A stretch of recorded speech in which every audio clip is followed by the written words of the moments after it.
Estamos de volta aqui na Ave Live, diretamente da CIASV, que é o Salão Internacional da Avicultura e da Suinocultura.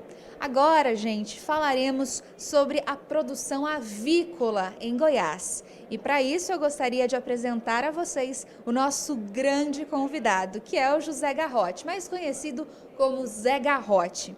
Ele é empresário, fundador e atual presidente do Conselho de Administração da São Salvador Alimentos, que em 2021 já batia mais de 400 mil aves por dia e foi apontada, inclusive, pela Forbes como uma das 100 maiores empresas do agronegócio brasileiro.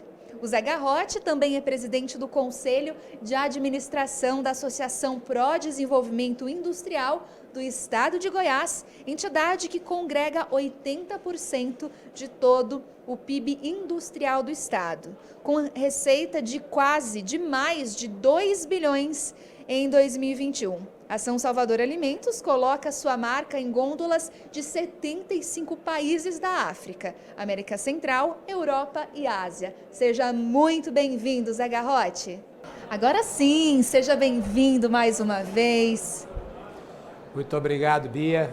Eu quero agradecer a vocês a oportunidade da gente estar aqui falando na Ave Live, né?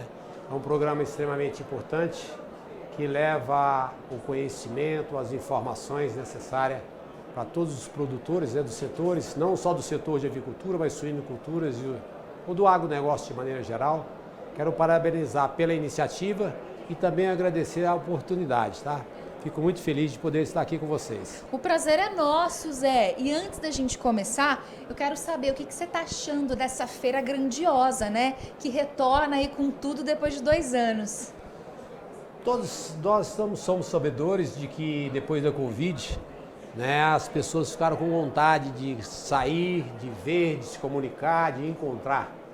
E esta feira vem calhar exatamente num momento muito especial. É onde que a avicultura brasileira tem crescido. Essa feira ela é extremamente importante para poder nos trazer informações, fazer um network bem feito aqui, né? Nós mesmos tivemos a oportunidade de trazer aqui quase 80 pessoas, sendo 50 integrados e das demais áreas da empresa, participando aqui. Então é um trabalho que a BPA faz com muito gosto, com muita dedicação, e eu aproveito, sabe, para poder parabenizar o Ricardo Santin, em nome do Ricardo Santin, né, a BPA com toda a sua equipe, por ter feito essa feira com tanto carinho, com tanto amor e com essa dimensão, que ela está maravilhosa, né? Essa feira esse ano tem que ser todo mundo alegre, todo mundo feliz, todo mundo participando, então show. Só tem que dar graças a Deus por esse momento que está acontecendo. Que maravilha! Zé, ao longo dos últimos 2 anos, as altas acumuladas para o milho e também para o farelo de soja são superiores a 100%. A gente adiciona a isso as elevações dos custos dos fretes marítimos, do diesel, das embalagens de plásticos e também papelão. Mudando para os custos ao consumidor, entre fevereiro de 2021 e fevereiro agora desse ano de 2022, os brasileiros viram os preços de varejo do frango aumentarem. Em média, quase 16% para o frango inteiro e quase 26% para os cortes de frango no Brasil. Esses dados são da USDA. Essa conta parece que não fecha, né?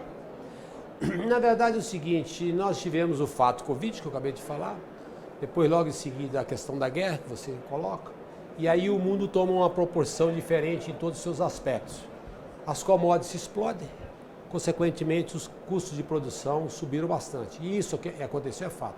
Nós tivemos uma pressão de custo muito alta em todas as áreas, né, que você disse aí, isso é real, e por outro lado nós lutamos para que nós pudéssemos colocar o nosso preço em dia com as altas dos custos para que a gente pudesse ter um resultado positivo. Mas foi muito difícil, né? Confesso para você que não foi fácil. Isso não foi só a nível de Goiás, por exemplo, ou a nível de Brasil. Outros lugares e outras atividades também sofreram mesmo uma explosão de preço, uma pressão nos custos, e esse preço sobe um pouco mais. Então, com isso, as pessoas dizem o seguinte, não, o frango subiu muito.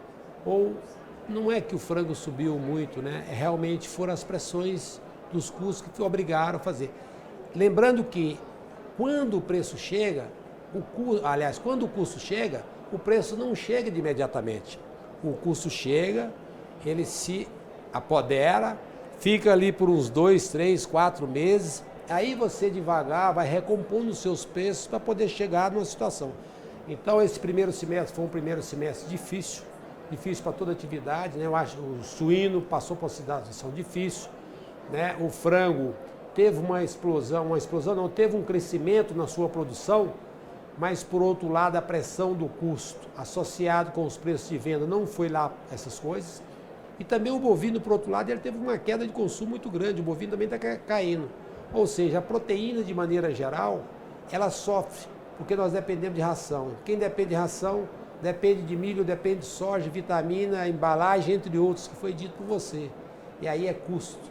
E o consumidor, por outro lado também, existe hoje uma oferta, uma falta de mão de obra. Aí você pergunta, mas o pessoal tem o dinheiro? Não, existe o trabalhador, mas acontece que a renda do trabalhador está aquém dos preços que os produtos conseguiram atingir. Então houve um descompasso entre, vamos dizer, a inflação dos custos e também, por outro lado, a renda do trabalhador. Então ficou menor. E isso pressiona o consumo. Pressionou o consumo, baixa preço. Então, na verdade, o primeiro semestre não foi um primeiro semestre agradável. Agora, no segundo semestre, já sinaliza um reajuste. Então, o suíno, inclusive, já melhorou um pouco os preços. A gente até brinca que o suíno ali há pouco estava machucando demais, hoje está dando uma raladinha, né? O frango já se está corrigindo os seus preços, está de uma forma mais confortável. Nós temos um horizonte, uma perspectiva de preços melhores por esse trimestre. E, por outro lado, o bovino ainda é meio estável, meio de lado. Mas a gente acredita que vai subir também, entendeu? Então, realmente, não foi fácil o primeiro semestre e temos boas esperanças do segundo semestre. Zé, e eu acredito também que um dos grandes desafios, né, desse nosso setor é justamente comunicar para esse consumidor final o seguinte, que é toda essa dinâmica do mercado, a culpa não é de quem produz. Isso é um grande desafio. Eu acho que você foi num ponto extremamente feliz, Bia. Eu tenho defendido aí, conversado com meus amigos, não só a nossa atividade em si, mas a inflação do Brasil como tudo. Então o pessoal diz o seguinte, não, que as coisas subiram muito, né? Na linguajar popular, a carestia está muito grande, né? As coisas ficaram caras, e aí saiu fora do controle. Isso. Mas é que de cerveja, quando aumenta, ninguém reclama, né? Não, da cerveja não, mas das outras bens exatamente. Então, isso na verdade no Brasil, o Brasil até sofreu menos do que os outros países. Por quê? Porque as ações do governo brasileiro, ela foi antecipada, tanto na hora de baixar os juros para poder motivar, com as suas ações, com o seu cheque ali de benefício para poder ajudar, e depois, por outro lado, na hora de subir os juros também. Então, tudo foi melhor coordenado. E aí nós estamos hoje com uma situação mais favorável. Lembrando também que houve uma desoneração na carga, está acontecendo e vai refletir agora nos combustíveis, né, que aconteceu, e nos gases, petróleo, etc. E isso vai nos ajudar bastante. Então não é um privilégio nosso do Brasil, você falou bem. Na verdade é uma situação de mercado, demanda, consumo, falta de produto e etc. e tal. Vale para os automóveis, máquinas agrícolas, todo mundo viu, materiais de construção, então realmente ficou difícil para todo mundo, mas eu acredito que já já a produção entre normal, aí a oferta e produção se ajustam. Com certeza, Zé. A São Salvador Alimentos já conquistou por 2 anos consecutivos ainda o selo Mais Integridade, que é, na verdade, um reconhecimento pelas práticas de integridade sob a ótica da responsabilidade social, sustentabilidade, ética e o comprometimento em inibir a fraude, o suborno e também a corrupção. O que é que vocês têm aprendido e achado dessa experiência? Antes de mais nada, parabéns, né? Porque é um reconhecimento e tanto. Muito obrigado, Bia. Eu fico muito feliz com essa pergunta sua, porque é o seguinte, eu entendo hoje a sustentabilidade, ou ESG, né, que todo mundo fala, como mais ou menos assim. Deus, quando fez o mundo, Deus, quando constrói a terra, ele faz a terra, os mares, ele criou um ambiente. Foi isso? Então eu ponho um ambiente dentro da sustentabilidade como um ambiental. Uma analogia aqui com a Bíblia. Depois, por outro lado, do social, ele achou que deveria ser bom fazer Adão e a sua companheira Eva. Então, criou Adão e Eva. Então está dentro do social. Mas nós temos também o econômico. Eu acredito que o econômico é o livre-arbítrio. Você escolhe fazer ou não, são escolhas. Você tem o direito de fazer escolha. Então é uma governança. Se você tem uma governança boa hoje e você quer perenizar a sua empresa, se você quer que essa empresa seja uma empresa centenária, você quer construir um legado bacana para a sua cidade, para os seus filhos, para a sua família, então nada melhor, não tem nenhum caminho mais suave, talvez ele pareça que não, mas do que você fazer as coisas corretas, fazer as coisas certas. Então eu entendo que o ACD ele veio para poder ficar. E quando você trabalha nesse conjunto como um todo, ambiental, social, entendeu? E econômico, que aí dentro do econômico você poderia colocar a área do selo da integridade, que é a transparência, fazer as coisas certas. Então eu recomendo o seguinte, até eu brinco, sabe? Se o malandro soubesse o tanto que é bom ser honesto, ele seria honesto só por malandragem.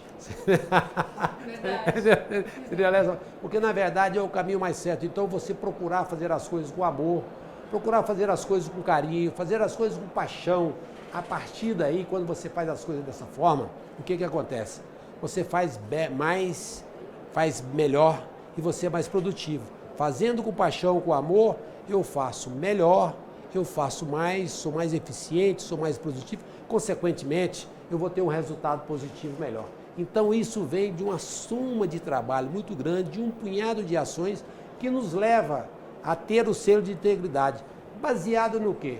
Fazer as coisas certas. É isso, faz certo e vai dar tudo certo. Eu adorei essa analogia que você trouxe, né?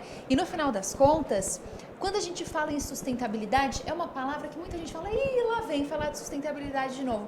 Mas, na verdade, para mim, sustentabilidade é você continuar produzindo da forma como você produz e até mais com menos, no final das contas. Usando, né, uma série de fatores e de estratégias que contemplem o sucesso do negócio, a prosperidade do negócio, como você muito bem pontuou. Honestidade, integridade, no final das contas, para mim, a sustentabilidade, o ESG, é um conjunto de todos esses fatores. Se você me permite, eu quero dizer o seguinte, hoje eu estou tão assim, cabeça voltada para o ESG, eu acho que o ESG, ele vai estar tudo, em todos os momentos, em todos os locais, em todas as horas, e a ordem do dia do mundo é o ESG. Essa responsabilidade ambiental. Que adianta nós queremos prosperar se eu não tenho um ambiente para sobreviver? O que adianta eu sobreviver, ter bens, estar bem, você do meu lado estando mal, que está no social, entendeu? E o que adianta você ter muito e não ter nem aonde, como aplicar isso, como gastar ou não? Então, portanto, essa responsabilidade econômica também para poder nos ajudar de volta, né, no social e no ambiental. Então, usar práticas da área ambiental, que você possa reduzir metano, que você possa fixar o carbono, você pode consumir menos combustíveis fósseis, e entre outros, isso é muito importante, usando as energias renováveis. Isso é ordem no momento. Por outro lado, o social ele é importante, o mundo tem que desenvolver como um todo, né? E o econômico, nós acabamos de falar da transparência, isso é muito importante para nós, né? Nós precisamos disso. Não tem como você fazer um ambiente bom, se você está bem, o resto está mal, não adianta. E você escolhe, né? Governança, sucesso, é escolha, é livre-arbítrio. Ou eu quero ou eu não quero. Eu quero, então vou caminhar para esse rumo e vou fazer as coisas certas. Então isso para mim é fato consumado, entendeu? Esse dia é a bola da vez, vai ficar e cada dia vai ser mais cobrado. Sustentabilidade. Olha só, Zé Garrote, muito obrigada pelos seus ensinamentos. Eu estou encantada pelas suas palavras. Obrigado. De verdade. Fico feliz se estou sendo útil. Aprendi muito com você. Fico feliz, que bom, ele está sendo útil. E antes da gente encerrar, tem alguma coisa que você gostaria de acrescentar? Eu gostaria de dizer, para que isso tudo fala na Ave Live, tem um outro tema muito importante, que eu acho que a gente tem que falar, de sucessão. Nós falamos hoje, eu falei sobre sanidade. Sanidade é um tema muito importante mas sucessão. Sucessão também é um tema muito importante. Precisamos ter competitividade, nós queremos ficar no negócio. O Brasil é um país do agro, né? Nós queremos cada dia posicionar melhor nisso. O mundo vê o Brasil hoje, nós somos responsáveis pelos alimentos, alimentar o mundo hoje.